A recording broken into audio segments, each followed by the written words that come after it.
Hi, friends. It's me. I am back to share with you another journal entry. Um, this one is from Friday, August 5th, 2016. I'm sitting in a little restaurant in Rustic. I think it is called Echo Lodge or something like that, up the Poudre Canyon. I so rarely go out and do anything by myself, but it is nice. It's warm and I have a wonderful hot cup of coffee and I'm so hungry. I just got off of doing some backpacking. This was my first attempt by myself and some of it was really wonderful and some of it was very difficult and some of it was heart-wrenching. I learned a lot too. My pack is way too heavy. Somehow I'm going to need to lighten it a lot. I know I brought too much food. I thought I brought too many clothes, but I ended up needing all of them because it was so wet. I definitely need to do some waterproofing.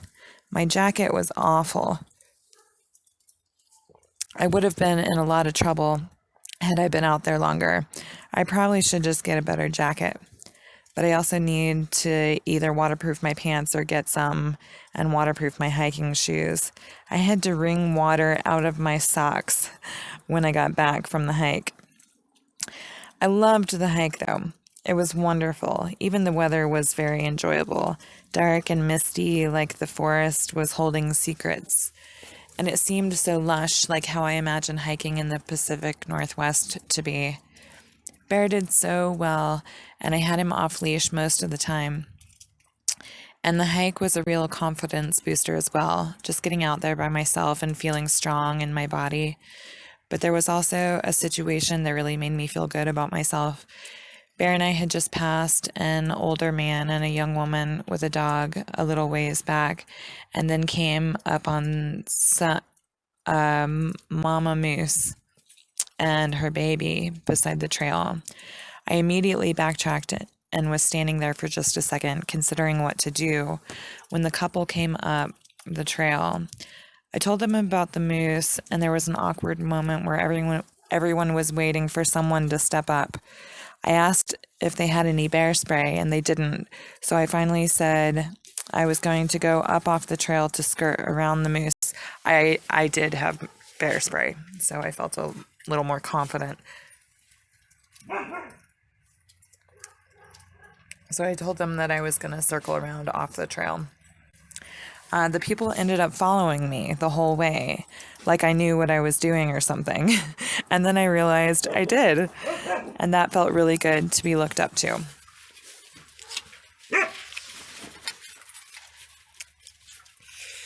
I guess at some point later, I wrote, I never did finish this entry. I had a few very intense moments, one in particular when I got back from the hike. I had been so cold and wet, but had finally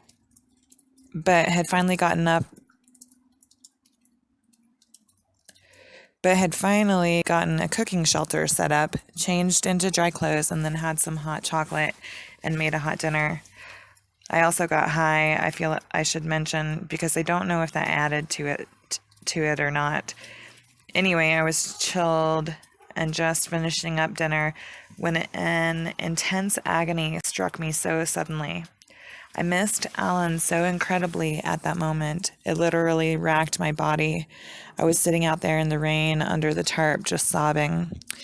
And the crazy thing is, I think the episode was induced by the tiny little thought that, hey, Alan would have really enjoyed this meal that I made. Crazy, huh?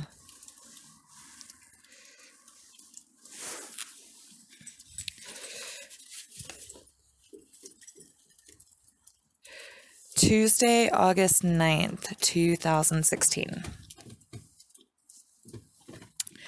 I've got a thing I need to work out in my head, and this helps sometimes, writing it down. I fear I've gone a little overboard with something, into the addictive/obsessed zone. I'm not so much worried about the behavior as I am the motivations and feelings behind it. When I got back from camping on Friday evening, I spent the rest of the night watching a movie, and I was affected very deeply by it. It racked me to my core. I'm shaking my head because my eyes are watering up and my throat is tightening just thinking about it. The movie, and I guess more so my reaction to it, were so powerful. I'm not really sure where to begin sorting through the feelings. Geez, I'm crying right now.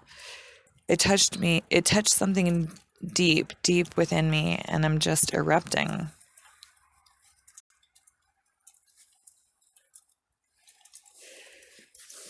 The movie was called Equals, and the premise was a 1984 Orwellian like depiction of the future of society in a future where they have purposefully eradicated emotions in order to improve the human race. But somehow the gene suppression that they have done to accomplish this is failing in some people, and they start feeling emotions. This is seen as an illness and is aptly called switched on syndrome. It is considered almost terminal because most people end up killing themselves. People diagnosed with the disease are given gene suppression treatments until they reach a certain stage in the illness when it is no longer suitable for them to continue to function in society. They are then sent to a neurological treatment facility where most do and are encouraged to kill themselves, while the rest undergo horrible treatments such as shock therapy. Anyway, the main character gets switched on syndrome and falls in love with a woman who has had it for a while but has not reported it. She's a hider. It's a pretty simple plot. They fall in love, sneak around to see each other, are, oh, sorry, spoiler alert. They fall in love, sneak around to see each other, are at risk of being exposed and sent to the facility. Sorry, I'm losing my place. They fall in love, sneak around to see each other, are at risk of being exposed and sent to the facility. A cure is created, but they don't want to take it because they know that they would lose each other. So they plan to run away together. The plan is thwarted because she gets called in for conception duty and finds out that she's already pregnant, which gives her away. So she gets sent to the den, the defective emotional neuropathy facility or something. Some people helping in their plan to run away help get her out of the den, but it involves faking her death. He hears that she is dead and breaks down. He almost kills himself, but then last second doesn't and instead goes and takes the cure. Meanwhile, she is waiting for him in his apartment. He comes back and discovers that she is alive, and she discovers that he has taken the cure and only has a few hours before it kicks in. So the cure essentially turns their emotions back off. They spend that time. Okay, so he's only got a few hours before the cure kicks in. They spend that time clinging to each other. She keeps telling him to just fight it and remember what this feels like. He begs her not to give up on him, promising that no matter what he says, he does or doesn't feel, he's still in there somewhere and still loves her and will never stop fighting to make his way back out. They decide to continue with the plan to run away. When they wake up the next morning, the cure has kicked in, but they still go to get on the train. He's distant and unemotional the whole time, but the movie ends with him coming to join her where she's sitting on the train. He takes her hand and they exchange meaningful looks, and it seems by his facial expressions that he's diving deep, trying so hard to dig up those feelings, and that maybe there's a glimmer. I'm embarrassed to say that I watched the movie 3 nights in a row and countless hours digging up the soundtrack, which, as a side note, is really good. Admittedly, part of what made the movie so powerful was the music, but it went well beyond the plot, the love story, or the music. There's something inside me that this resonated with intensely. The whole theme of the whole society lacking emotion, with no touching, no real connection, no human connection.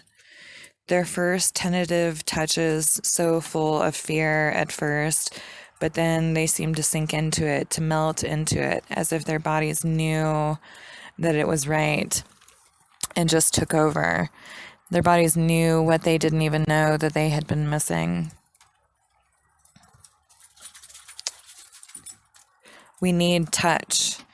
I find myself running my hand up my own arm, just needing to feel skin against my own skin, pressing my hand on my chest to relieve the ache, needing pressure there.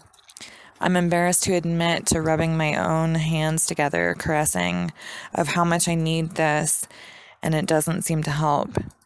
The loneliness is still overwhelming sometimes. I've been learning about meditation.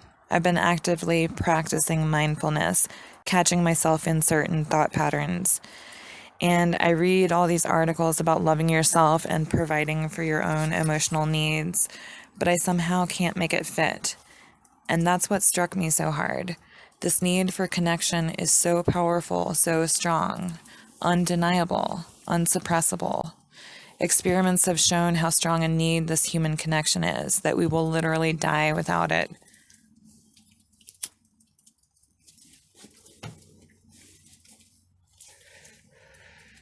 So my confusion lies, I guess, in the idea that the goal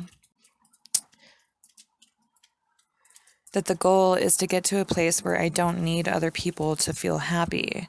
That's what I've been getting from all the meditation literature and touchy-feely self-help articles in Elephant Journal. My soul immediately rebels, strongly. I don't want that, it cries. I feel like I'm being told, or telling myself, that I need to suppress the parts of myself that make me me, the parts that make me human. And I don't know if I should be listening to my gut when it says, cling to that need for connection, or if I'm just clinging to unhealthy thought patterns, neural pathways that are deeply entrenched. But I know that I'm in a very clingy place right now. I can't imagine that it could be healthy for me to enter into any kind of relationship right now, even though part of me wants it so badly. I could easily fall back into old patterns just because I'm so lonely. I'm looking for answers, and I'm impatient to find them precisely because of where I am right now, because I'm so lonely. I push back against the loneliness, trying to find my way out of it. I guess I thought my way out of it was to somehow become okay with being alone. But maybe it's more of learning to live with how much the loneliness hurts, not blocking it out, but letting it in. Being strong enough and open enough to actually let it all in and experience it fully. Maybe that's what I'm already doing.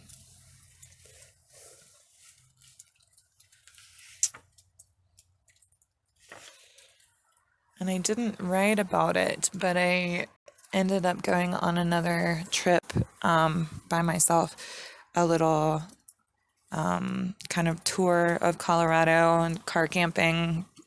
I just went around to different places all over the state. And I had written a little note here, spurred by something that I had seen while out on the trip, just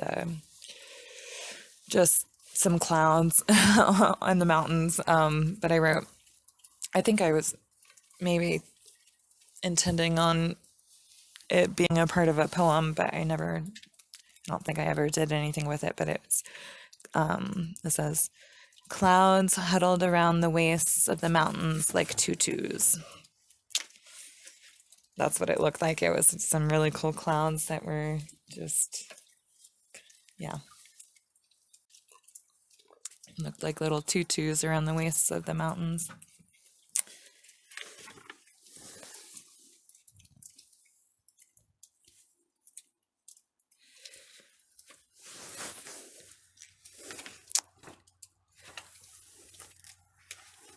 I'm trying to decide if I should keep going.